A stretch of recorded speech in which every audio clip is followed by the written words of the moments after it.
보통 95%의 좋은 점과 5%의 좋지 않은 점을 갖고 있다고 합니다.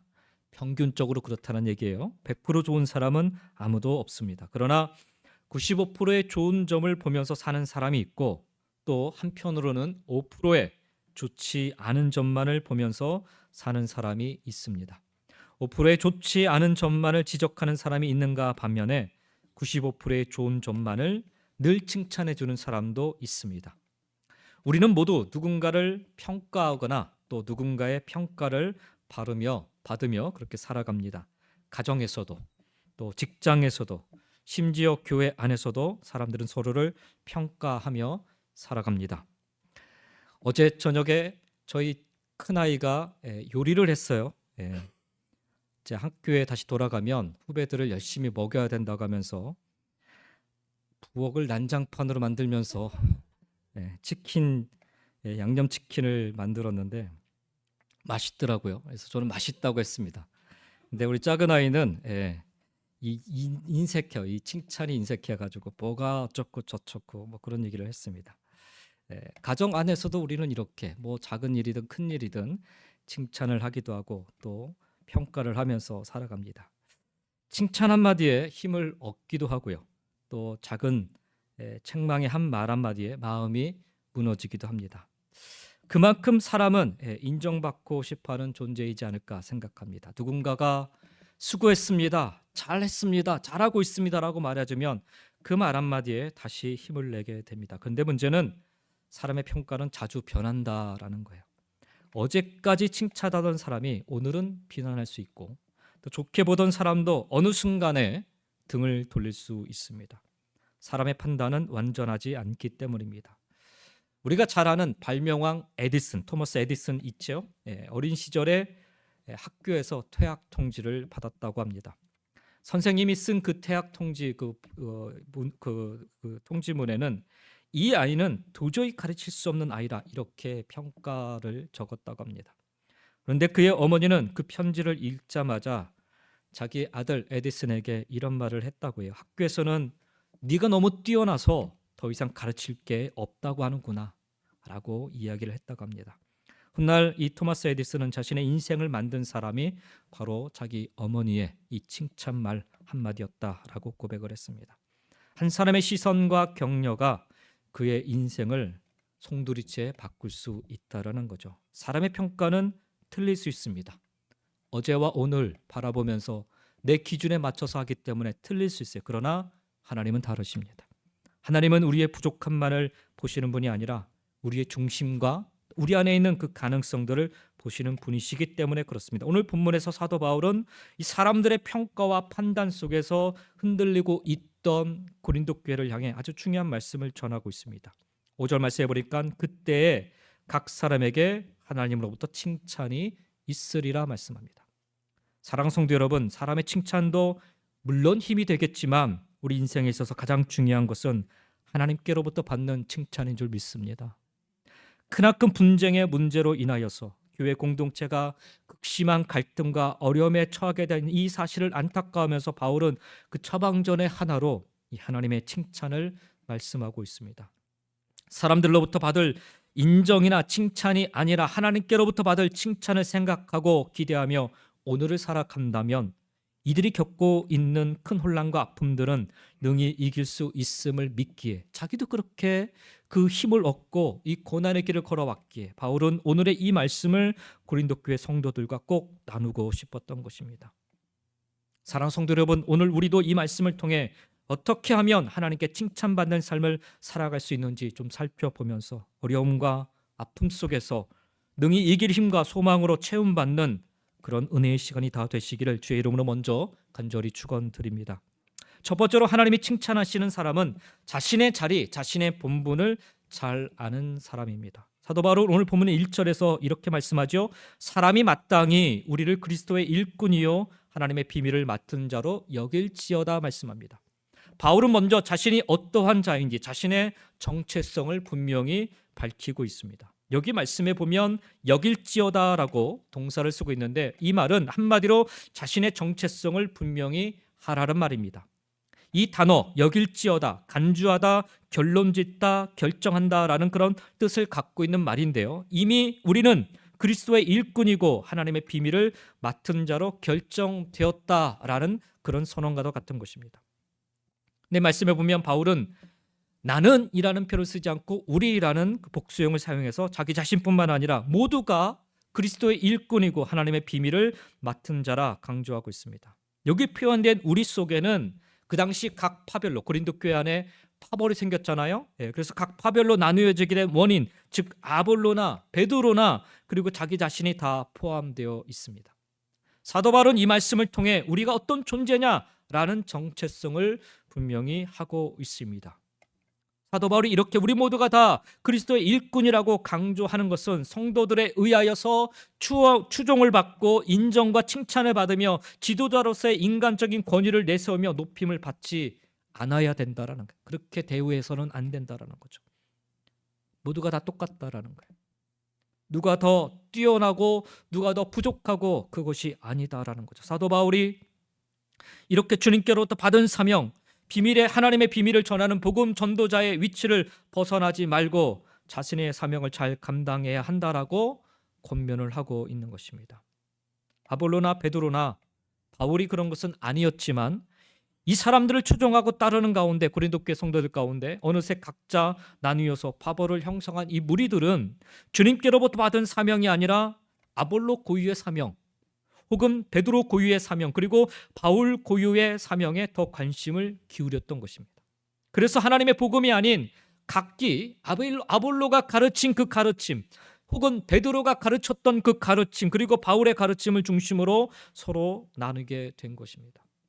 제가 어제 새벽 시간에도 좀 말씀을 나누었지만 각기 부르심 받은 그들의 모습 속에서 하나님의 사명을 붙잡고 행하며 지키며 사는 것이 정말 중요한데 어느새 자기 자신들이 추종하는 아볼로만의 독특한 사명 혹은 베드로만의 특별한 사명 그리고 바울만의 차별된 사명에 집중한 나머지 그들은 각자 나뉘어진 마음으로 살아가게 된 것입니다. 그러니 무엇보다 중요한 것은 각자를 부르신 그 부르심의 상황과 환경과 위치가 어떠하든 결국 그들 모두는 하나님의 비밀을 전하는 복음 전도자로서의 그 사명을 하나님께로부터 부여받은 부르심받은 자들이라는 사실을 분명히 인식하며 사는 것인 겁니다. 그렇습니다. 우리도 역시 동일하게 하나님의 비밀을 맡은 그리스도의 일꾼인 줄 믿습니다. 베드로전서 2장 9절 말씀해 보니까 그러나 너희는 택하신 족속이요 왕같은 제사장들이요 거룩한 나라요 그의 소유가 된 백성이니 이는 너희를 어두운 데서 불러내어 그의 기이한 빛에 들어가게 하신 이에 아름다운 덕을 선포하게 하려 하심이라 말씀하고 있습니다. 우리를 왜 부르셨는가?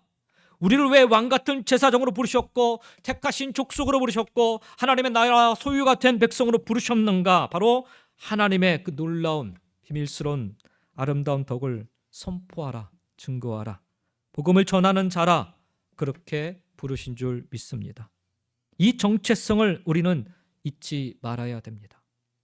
이 정체성을 자꾸 잃어가니까 각자 자기가 원하는 길로 나아가게 되는 것입니다.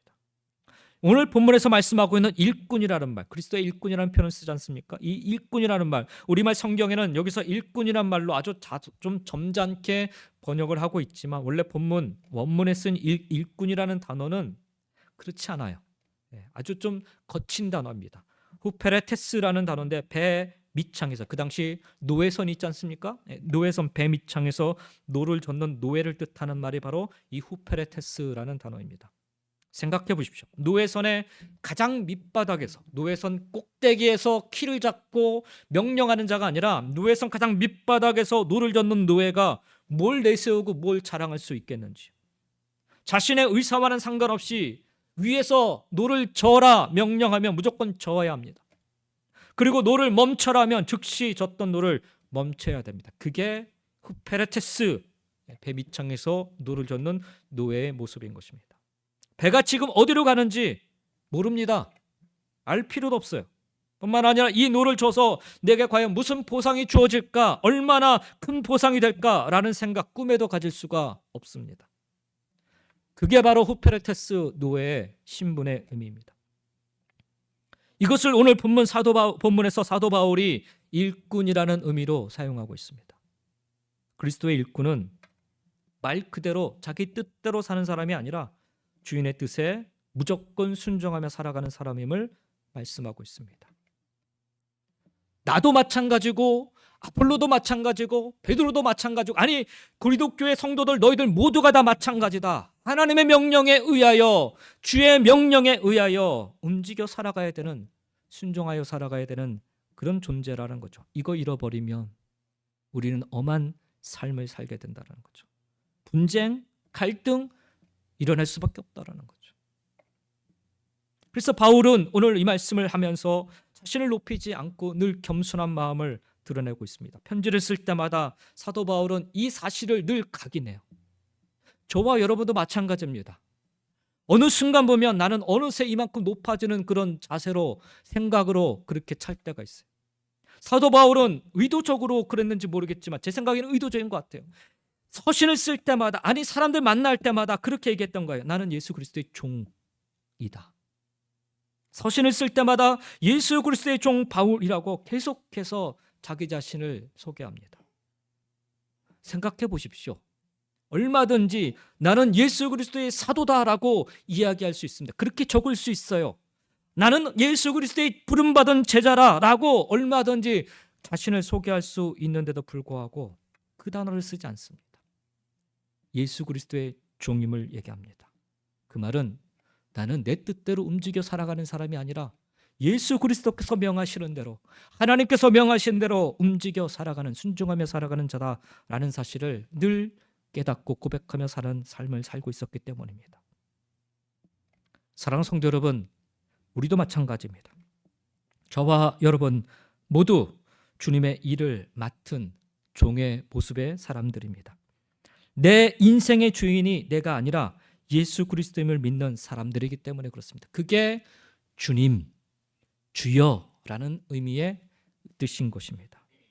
말은 열심히 주여, 주여라고 이야기를 하는데 내 인생 주님이 아니라 내가 주인 되어 살아간다면 이거 잘못된 겁니다. 우리 신앙이 바르지 못한 겁니다. 왜 오늘날 세상 속에서 그리스도의 모습이 점점 더 쪼그라들어 살아가고 있는가? 이 주인에 대한 고백을 잘못하고 있기 때문에 그래요. 말로는 주여 주여 하지만 여전히 내 인생의 주인을 나로 착각하고 살기 때문에 그렇습니다. 사도 바울은 자기 자신을 너무나도 잘 알고 있었어요. 바울도 그런 삶을 살았던 사람이기 때문에 그래요. 조금만 딴짓하면, 조금만 딴 생각하면 자기도 모르게 내 자신의 주인이 나임을 알기 때문에, 그래서 그는 의도적으로 계속해서 주여, 나는 주님의 종입니다라고 고백하며 살았던 것입니다. 사랑하는 성도 여러분, 오늘 우리의 모습이 어떤 모습인지를 분명히 알 수 있어야 됩니다. 그렇지 않으면 하나님의 칭찬 점점 더 거리가 멀어질 수밖에 없어요. 한 지휘자가 이런 말을 했다고요. 제1 바이올린 연주자는 쉽게 찾을 수 있지만, 그렇지만 평생 기쁨으로 제2 바이올린을 연주할 사람은 찾기 어렵다는 거예요. 저희 아이들, 작은 아이도 바이올린을 연주하는데 어떻게든 그 하이스쿨에서 제1 바이올린 연주자 그룹에 들어가려고 애를 쓰는 모습을 보게 됩니다. 근데 하이스쿨 들어갔더니 이 아이가 이제 그 시니어가 되기 전에 11학년 때 그 지휘자가 이 작은 아이를 제2 바이올린 그 주자 자리로, 맨 앞에 자리로 얘를 선정을 해요. 그러니까 처음에 와서 많이 속상해 하더라고요. 자기 실력이 그 정도 아닌데 왜 나를 이 제2 바이올린 자리에 세웠는지 모르겠다라고. 제가 그런 얘기를 했어요. 누군가는 그 자리에서 아이들을 이끌어줄 사람이 필요하지 않겠냐. 아마 지휘자가 너를 잘 봐서 그렇게 해준 것 같다라고 생각을 해요. 스포트라이트를 받고 싶어하는 그런 제1 바이올린 연주자들은 많습니다. 그런데 그 전체 오케스트라를 받쳐줄 그런 제2 바이올린 연주자들은 찾기가 쉽지 않아요. 다 싫어하기 때문에 그렇죠. 그런 것 같아요. 사람은 누구나 앞에 서고 싶어하고 인정받고 싶어하고 박수받고 싶어하는 것 같습니다. 근데 여러분, 하나님의 나라는 보이지 않는 자리에서 묵묵히 충성하는 사람들로 세워진다라는 사실을 우리 모두 기억할 수 있기를 간절히 소망합니다. 누가 알아주지 않아도, 누가 박수 쳐주지 않아도, 맡겨진 자리에서 묵묵히 섬기는 사람들을 하나님은 기뻐하십니다.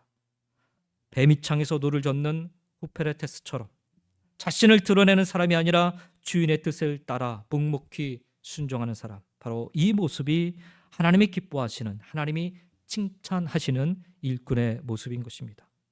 그리고 또한 바울은 오늘 말씀 속에서 스스로를 가리켜 하나님의 비밀을 맡은 자라 이야기합니다. 하나님의 일꾼이고 하나님의 비밀을 맡은 자라 이야기합니다. 여기 맡은 자라는 말, 청지기라는 뜻입니다. 우리가 잘 아는 말. 청지기는 자기 것을 자랑하는 사람이 아닙니다. 주인이 맡긴 것을 잘 관리하고 전달하는 사람입니다. 우리가 비행기를 타면 스튜디오스가 있잖아요. 스튜디오스. 이 스튜디오스라는 단어가 바로 이 청지기라는 단어에서 온 말입니다. 보면 이 스튜디오스는 잠시도 쉬지 않고 손님들을 위해서 시중을 듭니다. 음식을 제공하기도 하고 그때그때 손님들의 필요를 계속해서 채워주기 위해 부지런히 일을 합니다. 그렇다고 해서 스튜디오스가 자랑할 것은 아무것도 없어요. 손님들에게 제공하는 것 자기 것이 아니에요. 스튜디오스는 그저 자기가 맡은 것을 계속해서 전달할 뿐입니다. 말씀을 전하는 사역자도 마찬가지예요. 그들은 자신들이 맡은 하나님의 말씀을 그저 그대로 전할 뿐입니다. 따라서 말씀을 전한다고 해서 그들이 높아질 이유는 전혀 없는 거예요. 근데 아볼로나 베드로나 바울을 추종하는 사람들은 뭔가 특별하기 때문에 하나님께서 이 사람들을 들어 사용한다라고 생각하고 있었다는 거죠. 그렇지 않다라는 거예요. 사도 바울은 고린도 교회를 향하여서 고린도전서 9장 16절에 보니까 내가 복음을 전할지라도 자랑할 것이 없음은 이야기합니다. 왜 바울이 자랑할 게 없겠어요? 예수님을 만난 자 아닙니까? 그리고 예수님으로부터 능력을 받은 자 아닙니까? 그리고 지나가는 곳마다 계속해서 하나님의 교회를 세우는 그런 참 파워풀한 그런 사역을 감당했던 그런 전도자 아닙니까? 얼마든지 복음을 전할 자랑할 것들이 많아요. 내가 손대어 기대했더니 이런 일들이 일어났어. 얼마나 자랑할 게 많은지 몰라요. 그럼에도 불구하고 내가 복음을 전할지라도 자랑할 것이 없으면 내가 부득불할 일. 그저 맡겨진 일이기 때문에 한다라는 거예요. 만일 복음을 전하지 아니하면 내게 화가 있을 것이로다 라고까지 사도 바울은 얘기합니다. 바울이 고백하고 있는 것처럼 하나님께서 우리에게 맡기신 가장 귀한 비밀은 바로 복음인 것입니다. 예수 그리스도의 십자가와 부활입니다. 아볼로 사역자라 해서 다른 것을 전하는 것이 아니라, 베드로라 해서 다른 것을 전할 수 있는 것이 아니라 그들 모두는 바울과 같이 오직 복음만을 전하는 자들인 것입니다. 그리고 오직 복음만 전하였습니다. 하나님이 기뻐하시는, 하나님이 칭찬하시는 모습은 바로 어떤 유창한 세상적 지식을 전하는 것이 아니라 요즘 막 유행하는 어떤 그런 세상의 그런 유익되는 그런 지식을 전하는 것이 아니라 아주 오랫동안 유지되어 온 그런 전통을 잘 전수하는 것이 아니라 오직 예수의 십자가와 오직 부활의 복음만을 전하는 그 모습인 것입니다. 그것이 자신들의 본분임을 기억하며 살아가는 자들을 하나님은 기뻐하시고 하나님은 칭찬하신다라는 거예요. 우리도 역시 바울처럼 이 복음을 맡은 사람인 줄 믿습니다. 마태복음 28장 18절부터 20절에 우리가 잘 아는 말씀인데요. 예수께서 나와 말씀하여 이르시되 하늘과 땅의 모든 권세를 내게 주셨으니 그러므로 너희는 가서, 여기서 너희는 사도들만을 얘기하는 게 아니라 저와 여러분을 다 포함하여 말씀하고 있는 것입니다. 그러므로 너희는 가서 모든 민족을 제자로 삼아 아버지와 아들과 성령의 이름으로 침례를 베풀고 내가 너희에게 분부한 모든 것을 가르쳐 지키게 하라. 볼지어다 내가 세상 끝날까지 너희와 항상 함께 있으리라 하시니라. 이 사명을 붙잡고 오늘 우리는 살아가고 있는 거예요. 이 하나님의 비밀을 맡은 것이 얼마나 놀라운 일인지 모릅니다. 그러므로 사랑하는 성도 여러분, 사람들이 알아주네 안 알아주네 하며 그들의 인정에 우리 너무 흔들리지 마시기 바랍니다. 비교하지도 마시고요. 자신을 드러내려고 애쓰지도 마시기 바랍니다. 하나님은 자신의 자리를 아는 일꾼을, 자신의 본분을 지키는 자를 오늘도 기뻐하시는 줄 믿습니다. 그러니 저와 여러분의 정체성, 그리스도의 일꾼이고 하나님의 비밀을 맡은 자임을 다시금 분명히 확인하시면서 더도 말고 덜도 말고 딱 그 본분에 맞는 삶을 살아가시기를 예수님의 이름으로 간절히 축원드립니다. 두 번째로 하나님은 끝까지 맡겨진 일에 충성된 자를 기억하시고 칭찬하십니다. 첫 번째는 자신의 본분을 알고 지키는 자예요. 그리고 두 번째는 충성된 자를 기억하고 칭찬하십니다. 오늘 본문 2절 말씀이죠. 그리고 맡은 자들에게 구할 것은 충성이니라.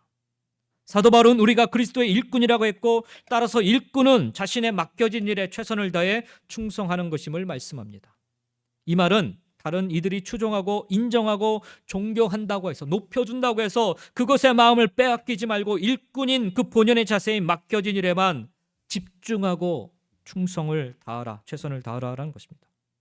즉 다시 말하면 사도이며 교회 영적 지도자라면, 그리고 부름받은 성도라면 맡겨주신 일, 즉 복음을 전하는 일에만 관심을 가지고 최선을 다해야 한다라는 거예요.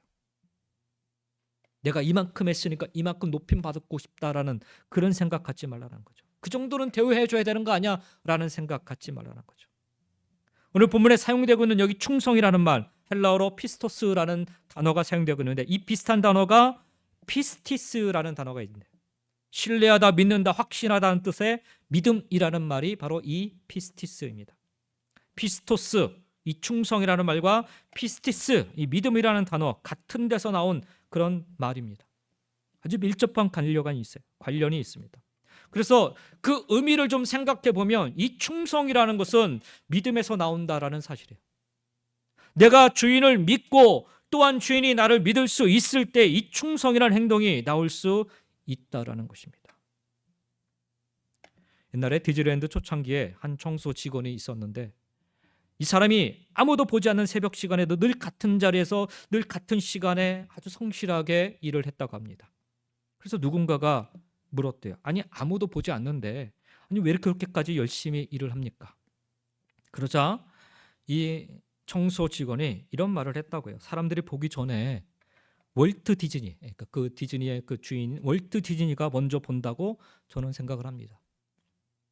여러분, 이게 충성이에요. 이게 충성. 사람이 알아주지 않아도, 칭찬하지 않아도 주인이 보고 계심을 믿기에 끝까지 그 맡은 자리를 지키는 것이 바로 충성입니다. 바울은 바로 이 충성을 이야기하고 있는 것입니다. 예수 그리스도는 어제나 오늘이나 영원토록 동일하고 불변하신데, 우리도 변함없이 충성하는 일꾼이 다 될 수 있어야 된다라는 거예요. 무엇인가 그 대가를 바라면 그때부터는 벌써 그것이 충성이 될 수가 없는 거예요. 어떤 칭찬을 바라거나 어떤 상급을 바란다면 그것 역시 충성이 아닌 것입니다. 우리는 하나님 앞에 구원받은 성도로서 당연히, 그리고 마땅히 이 충성된 삶을 살아야 하는 것입니다. 사도 바울의 삶을 보면 그는 뭘 기대하지 않아요.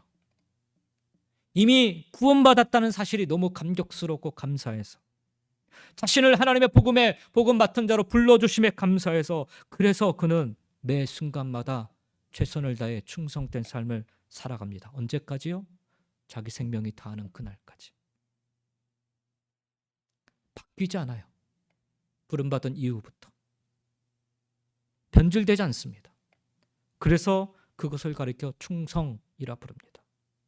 근데 충성은 충성인데 간혹 우리는 내가 원하는 충성을 생각할 때가 있어요. 주님이 원하는 충성이어야 되는데 내가 하고 싶은 충성일 때가 있어요.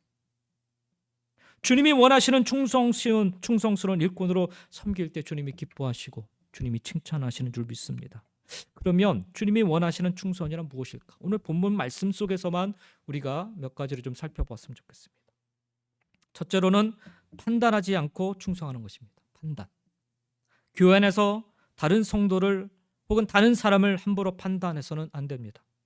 우리의 판단, 온전하거나 공정할 수 없기 때문에 그렇습니다.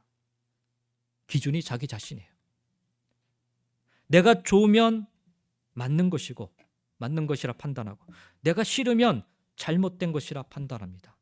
음식 맛을 볼 때 종종 우리는 이렇게 합니다. 내 입맛에 맞으면 야, 이거 잘했어. 내 입맛에 안 맞으면 이거 음식 잘못했다고 얘기를 해요. 근데 여러분, 내 몸이 안 좋으면 입맛이 바뀌는 거 아시잖아요. 그래서 몸이 안 좋으면 정말 맛있게 하는 음식도 쓸 때가 있어요.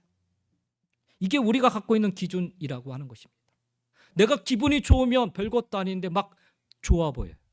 근데 내가 기분이 안 좋으면 이게 정말 좋은 일들이 일어남에 불구하고 왠지 이게 불편해. 이게 우리의 기준이, 이 판단이 우리 기준이 되기 때문에 우리 판단은 정확할 수 없습니다. 아까도 말씀드렸지만 그리스도인은 주님의 일꾼이죠. 사도 바울은 자신을 판단하는 사람들에게 3절에 뭐라고 얘기하냐면 너희에게나 다른 사람에게나 판단받는 것이 내게는 매우 작은 일이라 나도 나를 판단하지 아니하노니라고 이야기합니다. 일꾼은 주인의 명령에 그저 순종하는 사람이지 판단하는 사람이 아니라는 말입니다. 내가 좋아하는 것만 순종할 수 없습니다. 내가 좋아하는 사람만 섬길 수는 없습니다. 내가 판단해서 순종하는 것은 주님이 원하시는 충성이 아닌 것입니다. 주님이 원하시는 충성은 이 모든 판단을 주님께 맡기고 그저 온전히 순종하는 것입니다. 우리가 교회 공동체를 섬길 때에도 이 마음으로 섬겨야 합니다. 그럴 때 다툼이 없습니다. 그럴 때 주님이 기뻐하시는 거예요. 그러니 여러분, 다른 사람을 함부로 판단하지 마시기 바랍니다. 우리가 할 일은 오직 주님 바라보며 주님의 명령에 순종하며 주님께 충성하는 일입니다. 두 번째로 주님이 원하시는 충성이라고 하는 것은 첫 번째는 판단하지 말라는 것이고 두 번째는 오직 말씀에 충성하는 것입니다. 우리는 주님의 말씀에 따라서 순종한다고 이야기합니다. 주님을 잘 섬기는 것은 주님의 뜻을 아는 것이고 그리고 주님의 뜻은 하나님 말씀에 있습니다. 그러나 곰곰이 따져보면 주의 말씀에 따라 순종하기보다는 내 생각으로 순종할 때가 훨씬 더 많습니다. 고린도 교회는 말씀이신 예수 그리스도로 있고 자기들의 생각으로 가득했어요. 고린도전서 1장부터 고린도후서까지를 찬찬히 읽어보시면 사도 바울이 지적하고 있는 내용들을 보면요, 고린도 교회 성도들의 잘못된 자기 생각들을 하나씩 보여주고 있습니다. 자기 생각을 따라 교회를 섬겨요. 우상의 음식, 결혼한 자, 결혼하지 않는 자 이런 것들을 자꾸 자기 생각으로 내 생각에는 이게 맞아, 내 생각은 이렇게 해야 되는 게 맞아 라고 계속해서 서로 다툼을 합니다. 사도 바울은 6절에 이렇게 이야기를 하죠. 형제들아 내가 너희를 위하여 이 일에 나와 아볼로를 들어서 본을 보였으니 이는 너희로 하여금 뭐라고 얘기해요? 기록된 말씀 밖으로 넘어가지 말라 한 것을 우리에게서 배워 서로 대적하여 교만한 마음을 가지기 말게 하려 함이니라 얘기합니다.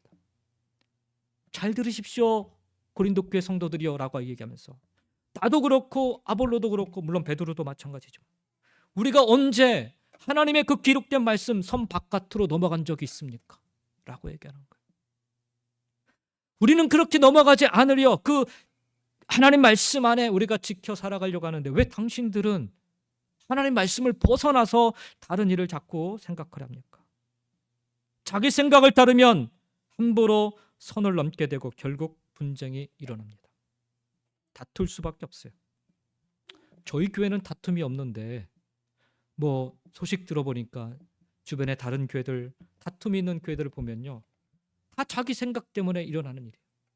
그 다툼 속에 하나님의 말씀 없어요.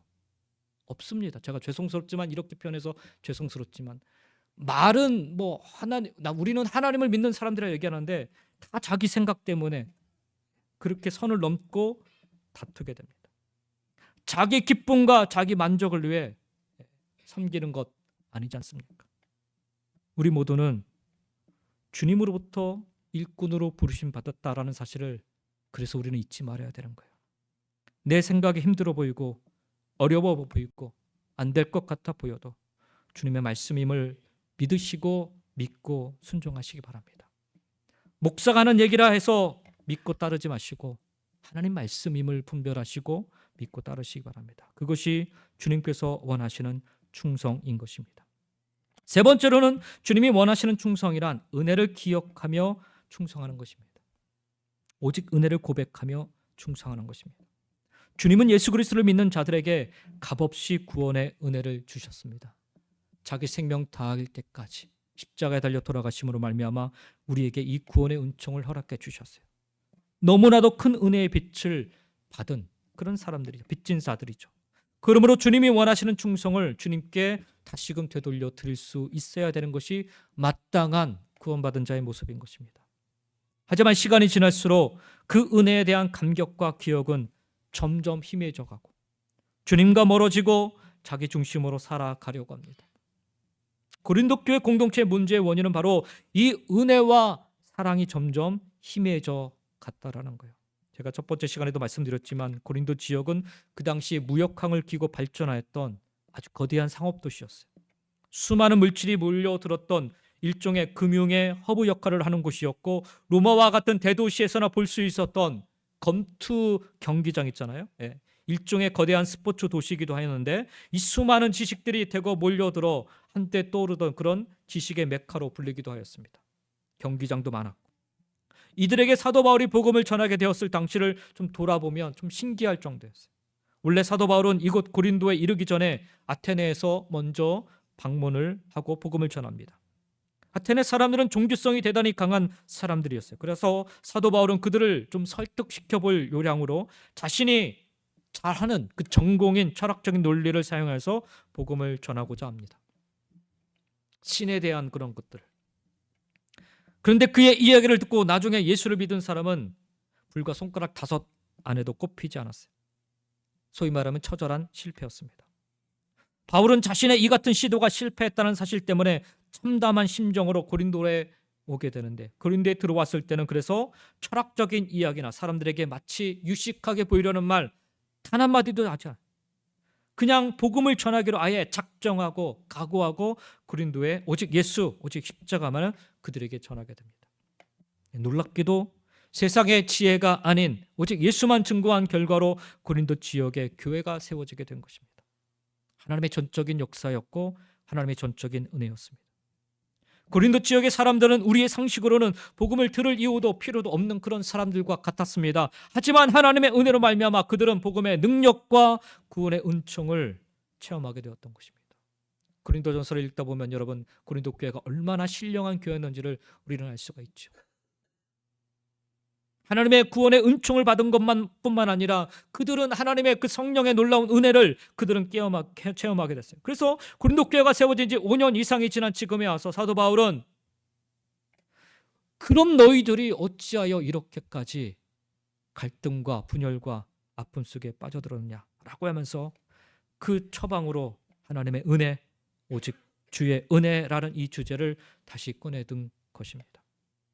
구원받을 수 없는 환경과 상황 속에서, 제가 어제 새벽 시간에도 얘기했지만 고린도 교회 구성원들을 보면은 3분의 1이 노예들이었어요. 그러니까 사실 이들은 구원받을 수 없는 그런 사람들입니다. 그 당시 로마 사회에 노예와 또 부유한 상업인들과 그리고 지식층들과 이게 한꺼번에 모여있는 공동체는 유일하게 교회밖에 없었어요. 그런 곳에서 노예의 그 신분으로 살아가는 사람들은 세상에서는 차별받고 무시당하고 짐승 취급당하는데, 여기 교회 오니까 인정받고 같이 형제로 존중받고, 그런 은혜를 그들이 경험하면서 이 교회 공동체를 이뤄가고 있었대요. 그런 상황에서 이 구원받을 수 없는 환경과 상황 속에서 그들을 구원하신 이 하나님의 은혜를 잊어버리고 그 은혜로 말미암아 풍성한 능력을 경험했음에도 불구하고 이제는 오히려 교회 분열을 조장하고 말았던 것입니다. 어느덧 그들이 누리고 있었던 풍성하고 여유로운 삶도 주님의 은혜라는 사실을 망각했던 것입니다. 이런 상황에서 고린도 교회가 다시금 기억해야만 했던 것은 오직 은혜, 오직 하나님의 은혜였습니다. 우리가 살아가는 데 필요한 모든 것은 하나님이 다 주신 것입니다. 사도 바울도 본문 7절에 그렇게 고백하잖아요. 누가 너희를 남달리 구별하였느냐?